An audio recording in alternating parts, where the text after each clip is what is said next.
Salut tout le monde, dans cette vidéo, je vais essayer de voir avec vous les expansions du nom dans sa première partie qui concerne juste l'épithète.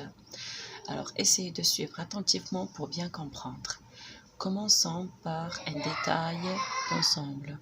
Les expansions du nom servent à préciser un nom, à donner des détails sur ce nom à l'intérieur d'un groupe nominal. C'est ce qu'on emploie la plupart du temps dans la description quand on parle d'un texte descriptif. Alors, les expansions du nom, il faut savoir qu'ils sont facultatives. D'accord? C'est-à-dire, on peut toujours les supprimer. Alors, comme première étape, c'est-à-dire une toute petite définition qui va permettre de bien comprendre ou bien identifier l'épithète, c'est il faut savoir que l'épithète se rattache à un nom auquel elle est le plus souvent liée directement. D'accord? Alors, sans préposition bien sûr. Elle le suit ou le précède immédiatement. C'est-à-dire, il faut trouver cette épithète soit avant directement, soit après directement, sans préposition. Et s'accorde en genre et en nombre. Il s'accorde, c'est-à-dire, si le nom est masculin, l'épithète doit être masculin aussi. Si le nom est féminin, aussi le nom doit être, l'épithète doit être féminin, ainsi de suite.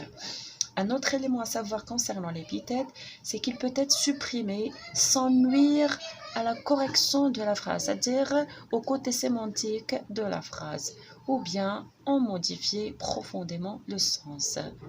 Là, il donne un supplément d'information, c'est tout. Deuxième étape de la leçon, ça concerne les natures de l'épithète. Alors, l'épithète peut être un adjectif qualificatif qui peut se trouver soit avant le nom, c'est signalé tout à l'heure dans la définition, on l'appelle dans ce cas-là antéposé, ou bien après le nom, ça s'appelle postposé, d'accord? Auquel il se rapporte, on parle bien sûr du nom qualifié, comme le cas que vous voyez devant vous. Le jeune Ali est bien éduqué. Donc voilà l'adjectif qualificatif épithète dont on parle. C'est le jeune. Je vais essayer de le mettre d'une autre couleur. Voilà, donc c'est le jeune.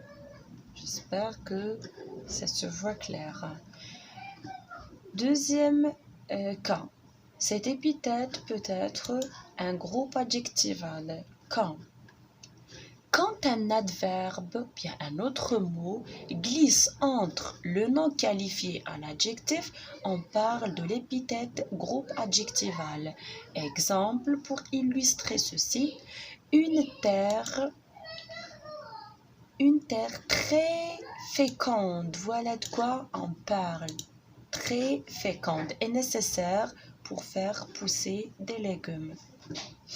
D'accord? Alors, vous voyez le trait là qui est inséré entre le nom qualifié et l'adjectif. Donc, ça donne le groupe adjectival. Ou ça peut être participe passé. Épithète, participe passé.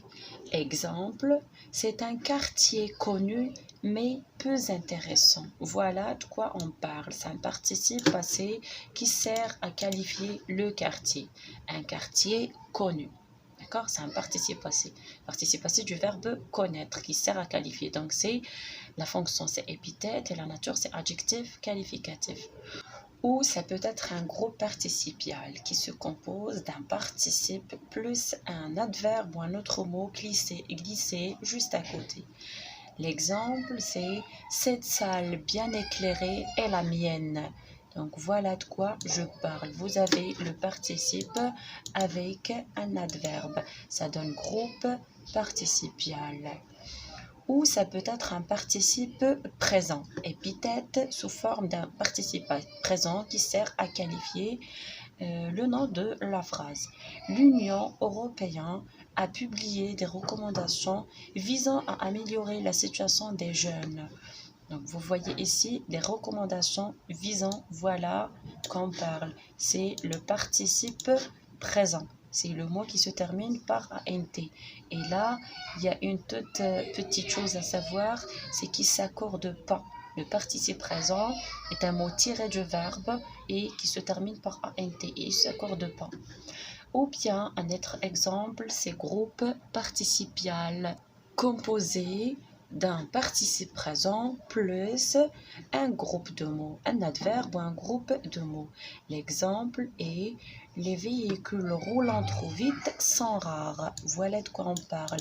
C'est le participe présent plus ce groupe-là. Trop vite, ça donne groupe participial. Participe présent qui se termine par ANT plus ce groupe. D'accord? Alors voilà les 6 exemples ou bien nature que l'épithète peut avoir. Je résume.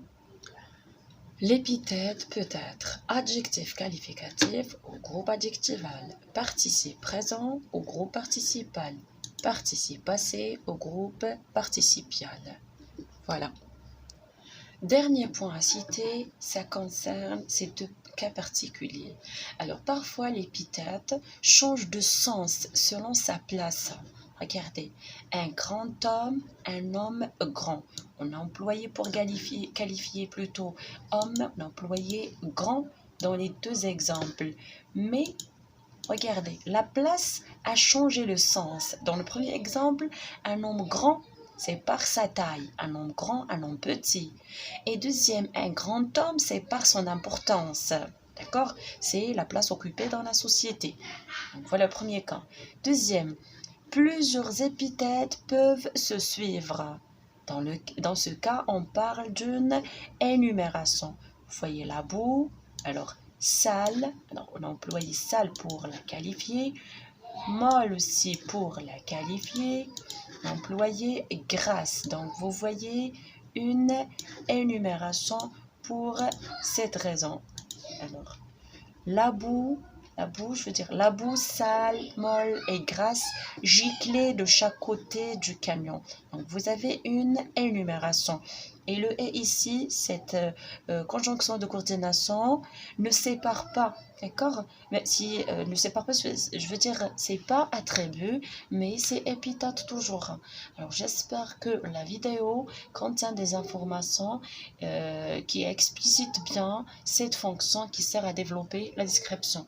N'oubliez pas, comme d'habitude, de vous abonner et de partager la vidéo avec vos amis. Merci.